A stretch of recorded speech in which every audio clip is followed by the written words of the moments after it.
आज मैं जिनके बारे में बात करने वाला हूँ उन्होंने अपनी जिंदगी में इतने एग्जॉर्सिज्म्स किए हैं कि जितने मैंने मूवीज एक्सप्लेन या फिर मूवीज देखी भी नहीं होंगी। मैं बात करने वाला हूँ फादर गैब्रियल अमॉर्थ के बारे में और आज की डेट में लगभग उनको सभी जानते हैं। और जिनको इनके बारे में नहीं पता तो मैं आपको बता दूं कि हमने मूवीज के अंदर, वेब सीरीज के अंदर एग्जॉर्सिस्ट को पॉसेस्ड पर्सन पर एग्जॉर्सिज्म करते हुए देखा है और बचाते हुए, ठीक करते हुए देखा है। लेकिन जब ये चीजें रियल में होती हैं, जैसे कि कोई डीमन या फिर खुद डेविल किसी इंसान को जब पजेस करता है तो उसको बचाने सामने आते हैं रियल लाइफ एग्जॉर्सिस्ट। और इनका काम मूवीज में जैसा दिखता है उतना आसान नहीं होता, उल्टा उनकी जान पर हमेशा बनी रहती है। और एक ही है यहाँ पर greatest Exorcist of all time, यानी कि फादर गैब्रियल अमॉर्थ, जिन्होंने अपने जीवन काल में कम से कम 1,60,000 एग्जॉर्सिज्म्स को परफॉर्म किया है, जिनमें से कुछ मिनट से लेकर कई घंटों तक के एग्जॉर्सिज्म्स हुए हैं वो हैं कम से कम 70,000। और ये 2010 मार्च की बात है जो कि उन्होंने बताई थी।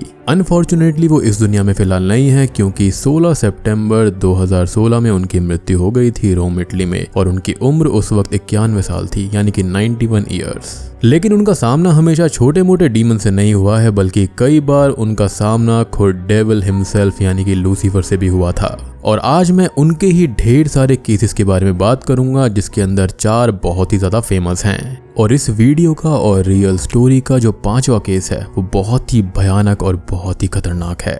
उसके अंदर हमको ढेर सारे राज और वेटिकन्स के ढेर सारी चीजें जानने को मिलेंगी, तो वीडियो को एंड तक जरूर देखना।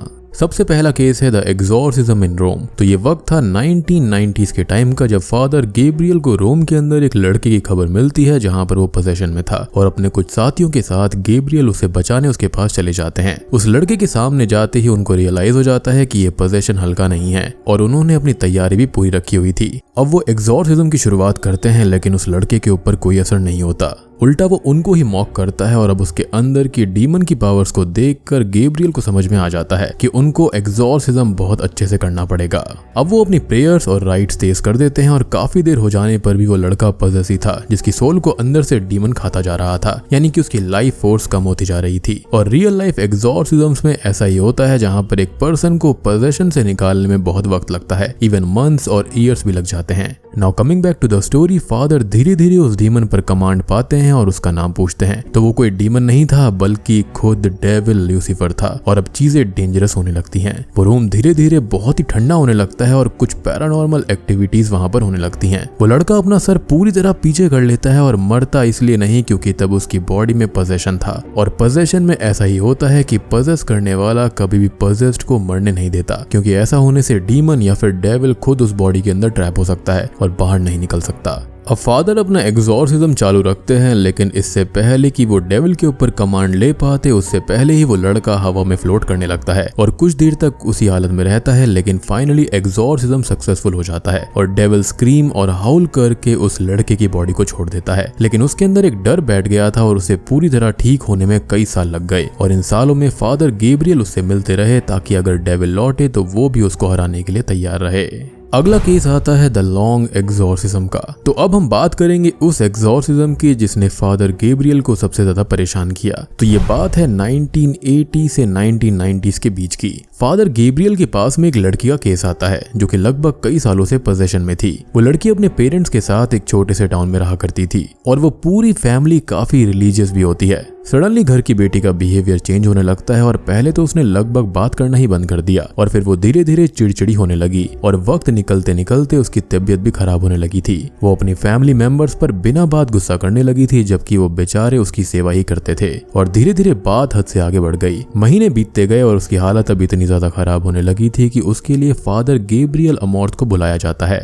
अब पहले तो वो चेक करते हैं कि कहीं ये कोई साइकोलॉजिकल प्रॉब्लम तो नहीं है, एज वो दोनों ही चीजों यानी कि साइंस और रिलीजन को बराबर फॉलो करते थे। पोजेशन की पुष्टि होने पर वो अपने असिस्टेंट के साथ एग्जॉर्सिज्म शुरू करते हैं, जो कि शुरू होते ही मिस्टीरियस तरीके से फेल हो जाता है। वो लड़की हंसती है और उनको मॉक करती है और उसके अंदर का डीमन उनको परेशान करने लगता है। वो बार बार एग्जॉर्सिज्म करते हैं और हर बार एग्जॉर्सिज्म फेल होते चले जा रहे थे। अब ऐसे एग्जॉर्सिज्म करते करते वक्त बीतता चला जाता है और सालों बीत जाते हैं। एक के बाद एक बहुत सारे एग्जॉर्सिज्म फेल हो जाते हैं और अब वो लड़की अपने अंतिम वक्त के नजदीक आ चुकी थी। और अब जो आखिरी एग्जॉर्सिज्म हुआ, अगर वो फेल होता है तो वो लड़की अपनी जान गंवा देगी और फादर गैब्रियल अपना यहाँ पर मोटिवेशन थोड़ा सा खो देते हैं और इसलिए उनका सक्सेसफुल होना बहुत जरूरी था। और अब अगले एग्जॉर्सिज्म की तैयारी होने लगती है और लोग प्रेयर करने लगते हैं और फादर गैब्रियल अमॉर्थ शुरू करते हैं one of the longest exorcism. अब सबकी सांसें यहाँ पर थमी हुई थी कि एग्जॉर्सिज्म पास होगा या फिर फेल, और तभी गॉड के साथ से आखिरकार फादर गैब्रियल उस लड़की को बचा लेते हैं और उस डीमन को जहन्नुम की आग में भेज देते हैं। अगला केस है वन मोर एग्जॉर्सिज्म। तो अब हम जिसके बारे में बात करने वाले हैं वो फादर गैब्रियल के लिए काफी चुनौती भरा एग्जॉर्सिज्म था और शुरू से ही सनसनी बन गया था। और एक डिस्क्लेमर मैं यहाँ पर देना चाहता हूँ कि इस वाले केस के अंदर जो भी जानकारी है वो अलग अलग आर्टिकल्स के बेसिस पर सम अप करी गई है। तो ये जो एग्जॉर्सिज्म है वो है लूसिया नाम की एक लेडी का, जो कि अपनी फैमिली के साथ अच्छे से अपनी जिंदगी को व्यतीत कर रही थी, लेकिन अचानक से उसके लिए चीजें बिगड़ जाती हैं जब उसकी लड़ाई अपने किसी परिचित से हो जाती है और वो परिचित कोई रिचुअल करके उसके पीछे डीमंस भेज देती है। अब ये डीमन लूसिया को पजेस कर लेता है और उसे अंदर से खोखला करने लगता है, जिसके बाद उसकी जान बचाने के लिए ऑब्वियसली फादर गैब्रियल अमॉर्थ को बुलाया जाता है। फादर अपना एग्जॉर्सिज्म शुरू करते हैं, लेकिन वो डीमन पावरफुल के साथ साथ काफी केयर फ्री भी था और लूसिया को अपनी जान तक देने पर मजबूर करने लगता है, लेकिन समहाउ वो खुद को रोकती है। और जब भी डीमन या फिर डेविल किसी को पजेस करता है तो उस डीमन या फिर डेविल और इंसान की रूह के बीच में एक जंग होने लगती है।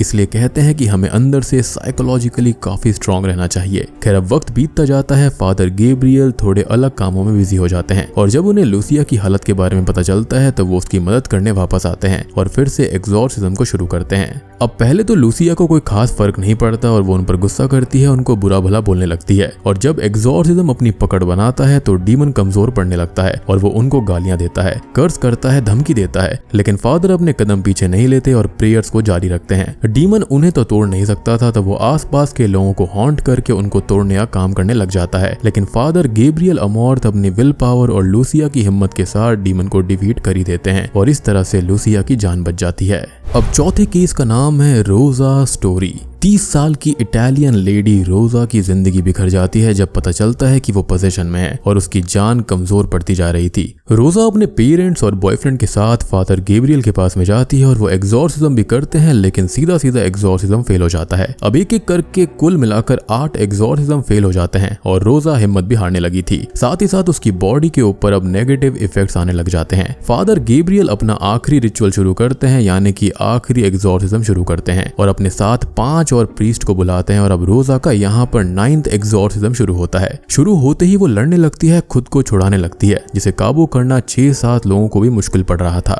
वो फादर से गलत गलत बातें बोलती है और फादर भी डीमन को रोजा की बॉडी को छोड़ने की कमांड देते रहते हैं। अब काफी देर हो जाती है और ना ही फादर गैब्रियल हार मानते हैं और ना ही रोजा हार मानती, और उसे पजेस भी किसी और ने नहीं बल्कि सेटन ने ही किया था और ऐसा वो खुद बोल रही थी। और उस कॉन्वर्सेशन के वीडियो रिकॉर्ड्स भी मौजूद हैं। और साथ ही साथ इस केस के ऊपर मैंने स्पेसिफिकली एक मूवी को भी एक्सप्लेन किया है, तो अगर आपने उसको नहीं देखा है तो उसको देख लेना, वो भी क्लिप्स के साथ में है। उसका लिंक आपको नीचे डिस्क्रिप्शन में और पिन्ड कमेंट में मिलेगा। काफी भयानक मूवी है वो। खैर अब धीरे धीरे सेटन की पकड़ कमजोर होती चली जाती है और फाइनली सेटन रोजा की बॉडी को छोड़कर चला जाता है, जिसके साथ ये वाला केस यहीं पर फिनिश हो जाता है।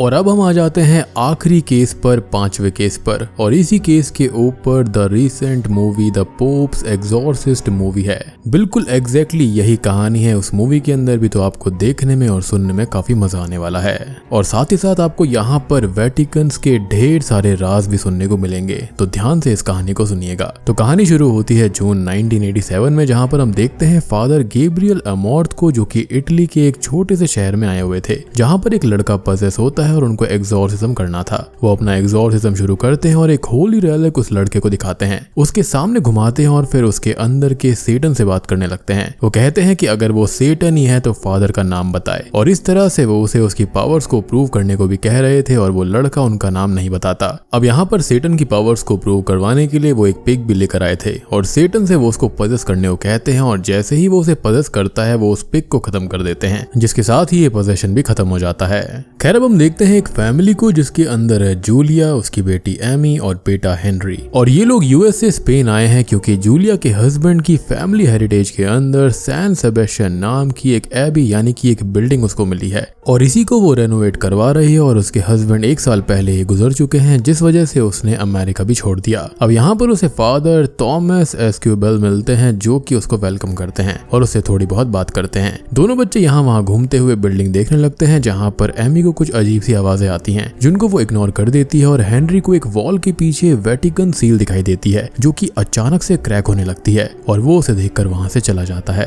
खैर अब हम देखते हैं फादर गैब्रियल को जिनको कार्डिनल और कुछ कैथोलिक चर्च के हेड्स के पैनल के अंदर हियरिंग के लिए बुलाया जाता है और यहाँ पर उनसे बिना परमिशन आखिरी एग्जॉर्सिज्म करने के लिए सवाल जवाब किए जाते हैं, यानी कि वही एग्जॉर्सिज्म जिसके बारे में मैंने शुरुआत में बताया था, जिस पर वो कहते हैं कि उन्होंने एग्जॉर्सिज्म किया ही नहीं था बल्कि वो लड़का तो साइकोलॉजिकल तौर पर परेशान था और उसको ऐसा लगता था कि वो पजेस है और उन्होंने उसके इस पोजेशन को हटाने के लिए एक नाटक किया था जिससे वो ठीक हो गया। और 98% केसेस में उनके हिसाब से लोग पजेस होते ही नहीं हैं बल्कि कोई साइकोलॉजिकल प्रॉब्लम्स के अंदर होते हैं जिनको वो डॉक्टर्स के पास ही रेफर करते हैं और बाकी जो 2% केसेस बचते हैं वही रियल होते हैं जहां पर ईविल टेक ओवर करता है। लेकिन ये सब बातें कार्डिनल सुलिवन और उनकी बेंच को सही नहीं लगती, एज उनका मानना था कि ईविल एग्जिस्ट ही नहीं करता और वो एग्जॉर्सिस्ट की पोस्ट को ही खत्म करने की फिराक में है, जिस पर फादर गैब्रियल की उनसे बहस होती है और वो ये कहकर वहां से चले जाते हैं कि उनके बॉस पोप हैं और वो उनकी ही बात मानेंगे। अब इधर हम देखते हैं कि एबी के अंदर कुछ वर्कर्स होते हैं जिनको वॉल के पीछे वो वेटिकन वाली सील दिखाई देती है और उसे अच्छे से देखने पर वो उधर फ्लेयर डालते हैं जिससे वहां की गैसेस से आग लगने लगती है और वो झुलस जाते हैं, जिसके बाद में सभी कंस्ट्रक्शन वर्कर्स काम छोड़कर वहां से चले जाते हैं। कुछ ही वक्त के बाद में हेनरी की तबीयत बिगड़ने लगती है और घर में अजीब अजीब हॉन्टिंग चीजें होनी शुरू हो जाती है जिससे सभी लोग डर जाते हैं और अब हेनरी को कोई डीमन भी पजेस कर लेता है। वो एमी और जूलिया पर अटैक करता है और उनसे प्रीस्ट को लाने को कहता है और जूलिया थॉमस को बुलाती है लेकिन उसे बाहर फेंकते हुए पजेस्ड हेनरी ये कहता है कि उसे ये प्रीस्ट नहीं बल्कि दूसरा चाहिए। अब अगले दिन जूलिया उसे डॉक्टर्स के पास में ले जाती है जहां पर उसके सभी टेस्ट बिल्कुल नॉर्मल आते हैं जैसे कि किसी भी केस में होता है और डॉक्टर्स को लगता है कि शायद ये साइकोलॉजिकल प्रॉब्लम हो सकती है, एज 1 साल पहले उसके डैड गुजर गए थे और तब से वो बोला भी नहीं था। खैर अब ये खबर पोप को मिलती है और वो गैब्रियल से वहां जाकर उस बच्चे को बचाने को कहते हैं और ये भी बताते हैं कि वो एबी पहले भी चर्च के लिए प्रॉब्लम की वजह रही है जहाँ पर कुछ तो ईविल जरूर है और वो उसके बारे में इन्वेस्टिगेट करेंगे तब तक गैब्रियल हेनरी को बचाए। और यहाँ पर उन दोनों की बातों से हमको ये पता चलता है कि हेवन से 200 फॉलन एंजल्स को निकाला गया था जो कि धरती पर अलग अलग 200 जगहों पर बस गए थे और वो जगह ही ईविल हो गई थी जहाँ पर गॉड और उनके लोग भी जा नहीं सकते, यानी कि उनका जाना वहां पर बिल्कुल भी आसान नहीं है क्योंकि वो जगह काफी ज्यादा हिडन है। अब देर न करते हुए गैब्रियल उस एबी में पहुंच जाते हैं और उन्हें देखकर थॉमस खुश और रिलैक्स होता है क्योंकि वो हेड ऑफ एग्जॉर्सिस्ट है, साथ ही साथ बहुत ही ज्यादा पॉपुलर है जिसके बारे में उसने आर्टिकल्स में रीड भी किया है। गैब्रियल पजेस्ड हेनरी के सामने जाते हैं और उनको भी लगता है कि ये साइकोलॉजिकल प्रॉब्लम हो सकती है, लेकिन जब वो उसे होली सील दिखाते हैं तब डीमन की असली आंखें सामने आती हैं जिससे पोजेशन सच है ये बात क्लियर हो जाती है। और तो और वो उसका नाम भी जानता था, यानी कि जो हेनरी के अंदर डीमन था वो गैब्रियल का नाम जानता था और उसे वो उसके सिंस के नाम पर मॉक करता है जो कि उसको पता है और कुछ विजन्स भी उसको दिखाता है जिसके अंदर गैब्रियल आर्मी के अंदर था और उन पर दुश्मन आर्मी ने अटैक करके सभी को मार दिया, लेकिन गैब्रियल वहीं पर लेट गया और नाटक किया और इवेंचुअली बच गया। साथ ही साथ हेनरी अपने मुंह से एक बर्ड को उगलता है जिसको देखकर प्रीस्ट बहुत डर जाते हैं और बहुत ज्यादा परेशान हो जाते हैं जिसका एक स्पेसिफिक रीजन है, जिसके बाद में वो वहां से चले जाते हैं। वो बाहर आकर थॉमस से ये कहते हैं कि ये डीमन बहुत पावरफुल है और इसका एक्सेस भी ज्यादा हो सकता है। खैर वो अब थॉमस से बाहर आकर ये कहते हैं कि ये डीमन बहुत पावरफुल है, जिस पर यहाँ पर सवाल यही बनता है कि उसने आखिर बच्चे को पजेस ही क्यों किया था। खैर वो जूलिया से बात करते हैं जहाँ पर वो बताती है कि हेनरी अपने डैड के साथ था जब ये हादसा हुआ, यानी कि जब उनकी मौत हुई थी और उसने अपने डैड को अपने सामने ही मरते हुए देखा था जिसका ट्रॉमा उसके अंदर था। इस पर गैब्रियल कहते हैं कि डीमंस अक्सर ट्रॉमा का ही इस्तेमाल करते हैं और वो जूलिया से वादा करते हैं कि वो हेनरी को बचा लेंगे, बस उसे भी पूरी फेथ रखनी होगी और अपने मदर्स लव को स्ट्रॉन्ग रखना पड़ेगा। अब वो डीमन एमी को हॉन्ट करता है और उसे एक कॉल पर उसके ही डैड की आवाज सुनाता है और कहता है कि वो सब मारे जाएंगे, जिससे वो बहुत परेशान हो जाती है और वो जूलिया के पास में आती है जिसे वो और गैब्रियल संभालते हैं। अब गैब्रियल अपने एग्जॉर्सिज्म की तैयारी करते हैं जिसके अंदर थॉमस उनका साथ देगा और वो उसको कन्फेस करने को कहते हैं क्योंकि डीमंस उसके अंदर के सिंस को उनके खिलाफ इस्तेमाल कर सकता है। अब थॉमस बताता है कि उसने 8 महीने पहले ही कन्फेस किया था और वो उसको रोक लेते हैं क्योंकि अगर उसने इतने पहले कन्फेस किया है तो उसके अंदर कोई भी छुपा हुआ सिन होगा ही नहीं। खैर अब एग्जॉर्सिज्म शुरू होता है लेकिन अभी तक उन दोनों को डीमन का नाम नहीं पता था जिससे उनकी पावर यहाँ पर थोड़ी कम थी, लेकिन वो कुछ भी कर ले डीमन पर कोई भी असर नहीं पड़ता और वो उन दोनों के सिंस को उनके ही खिलाफ यूज करके उन्हें कमजोर करने लगता है। वो एक लड़की रोज़ारिया का रूप लेकर फादर गैब्रियल से कहता है कि उसके सिंस उसके अंदर हैं, जिस पर वो कहते हैं कि उनके सिंस माफ हो गए हैं, जिस पर डीमन कहता है कि सिंस तो माफ हो गए होंगे लेकिन यहाँ पर क्या खुद गैब्रियल ने खुद को माफ किया है और उसने रोज़ारिया की हेल्प नहीं की थी, उसको नहीं बचाया था। और ये भी एक डिफरेंट केस है जिसके बारे में मैं आपको थोड़ी देर में बताऊंगा। डीमन थॉमस को भी परेशान करता है एडला नाम की एक लड़की के बारे में बताकर जिससे थॉमस का अफेयर था और अब वो दोनों अभी हार जाते हैं और ये एग्जॉर्सिज्म फेल हो जाता है और वो दोनों बाहर चले जाते हैं। लेकिन जाते जाते डीमन गैब्रियल से कहता है कि आखिरकार वो चारा बन ही गया, लेकिन ये बात यहाँ पर उसको समझ में नहीं आती। खैर अब हम देखते हैं पोप को जो कि उसी एबी के रिकॉर्ड्स को मंगवाते हैं और उनको पढ़ते हुए उनको कुछ ऐसा पता चलता है जिससे उनके पैरों के नीचे से जमीन खिसक जाती है और ऐसा क्या पता चला उसके पत्ते हम थोड़ी देर में खोल देंगे। और साथ ही साथ अचानक से उनकी तबीयत बिगड़ जाती है और उनको हॉस्पिटल में तुरंत ही एडमिट किया जाता है। अब इधर गैब्रियल और थॉमस आपस में बात करते हैं जहां पर थॉमस अपना सिन बयां करता है। तो असल में एडला नाम की एक लड़की से उसका अफेयर था और ये अफेयर उसके प्रीस्ट बनने के बाद भी चला था, लेकिन आखिरकार उसने इस अफेयर को खत्म किया और गॉड के पाथ को चुन लिया, जिसके बाद में उसने एडला को छोड़ दिया था। और तब से ही एडला या तो अनस्टेबल हो गई थी या फिर उसके गम में उसने खुद को ही खत्म कर लिया और तब से ही ये जो सिन है वो थॉमस के अंदर है। और थॉमस के कन्फेशंस को सुनकर गैब्रियल उसके सिंस की माफी के लिए प्रेयर करते हैं और उसको हिम्मत देते हैं। अब उन्हें वो चारा बनने वाली बात याद आती है और उनको याद आता है कि बाहर उन्होंने एक अजीब चीज देखी थी और वो थॉमस से कहते हैं कि इस डीमन का प्लान कुछ और ही है और वो यहीं पर रुककर हेनरी को संभाले। अब वो बाहर एक कुएं के पास में जाते हैं जिस पर वेटिकन की सील लगी हुई थी। वो उसको ओपन करते हैं तो उसके अंदर ढेर सारे कटे हुए सर डले हुए थे। इधर अब डीमन सबको हॉन्ट करता है और सब पर अटैक करने लगता है जिससे थॉमस खुद को बचाकर एमी को बचाने जाता है और गैब्रियल भी वहां आकर जूलिया को बचाता है और प्रेयर्स करके डीमन की पावर्स को थोड़ा सा कम कर देता है। और गैब्रियल यहाँ पर ऐसा इसलिए कर पा रहे थे क्योंकि उन्होंने ढेर सारे एग्जॉर्सिज्म्स किए हैं, उनको ढेर सारी प्रैक्टिस है और उनका फेथ काफी स्ट्रांग है। खैर अब गैब्रियल थॉमस को उस कुएं के पास में ले जाते हैं और उसके अंदर कटे हुए सर लगे हुए थे, वो भी स्पेन एक्विजिशन के सिंबल थे। और ये वो हादसा था जब नॉन क्रिश्चियंस को मारकर खत्म कर दिया जाता था और ये चर्च की हिस्ट्री का डार्केस्ट टाइम है जो कि 1470s के आसपास से लेकर 1800s के आसपास तक चला था। और ये इतना बड़ा नरसंहार था कि जिसके अंदर लाखों में लोग मारे गए थे और इसके पीछे भी एक बहुत गहरा राज है। वो दोनों अब एबी के अंदर जाते हैं उसे चेक करने के लिए और उस वॉल के पीछे वेटिकन की सील देखते ही वो उस वॉल को तोड़कर उस रूम के अंदर जाते हैं। अब शॉकिंगली उनको यहाँ पर एक एग्जॉर्सिस्ट की बॉडी मिलती है एक केज के अंदर और ये केज उसकी ही प्रोटेक्शन के लिए था ताकि अगर एग्जॉर्सिज्म फेल हो तो डीमन एस्केप ना कर पाए। और यहाँ पर और भी ढेर सारी बॉडीज मिलती हैं। अब वो आगे जाते हैं तो उनको एक सीक्रेट रूम मिलता है जिसके अंदर उन्हें हिस्ट्री के ग्रेटेस्ट एग्जॉर्सिस्ट फ्रायर दे ओजा की बॉडी मिलती है और उनका जर्नल और कुछ सामान मिलता है। और दोस्तों अभी यहाँ पर खुलते हैं इस कहानी के असली पत्ते। तो ये एबी असल में उन 200 जगहों में से एक है जहाँ पर 200 फॉलन एंजल्स गिरे थे और यहाँ पर तब से ही एक डीमन का कब्जा था। जब यहाँ पर एबी बनी तो उसने मॉन्क्स को पजेस करना शुरू कर दिया था और एग्जॉर्सिस्ट तक को भी, इवन फ्रायर को भी पजेस किया और गॉड के नाम पर अपने काले कारनामे करने शुरू कर दिए। यानी कि चर्च और एबी की आड़ के अंदर यहाँ पर डार्क और गलत काम हो रहे थे, सैक्रिफाइसेस हो रहे थे। और इस भयानक डीमन से पजेस्ड हुए फादर फ्रायर ने ही स्पेन इंक्विजिशन को शुरू किया जिसके अंदर लाखों लोगों को मारा गया था। और डीमन का प्लान अपने बाकी साथियों को ढूंढकर अपनी एक आर्मी बनाकर चर्च को खत्म करके धरती पर राज करने का था, जिसके अंदर वो सक्सेसफुल भी होने वाला था। लेकिन उससे पहले ही वेटिकन को इसके बारे में पता चल गया और उन्होंने डीमन को वापस यहीं पर कैद करके इस एबी को ही बंद कर दिया और सारे राज यहीं पर दफन हो गए थे।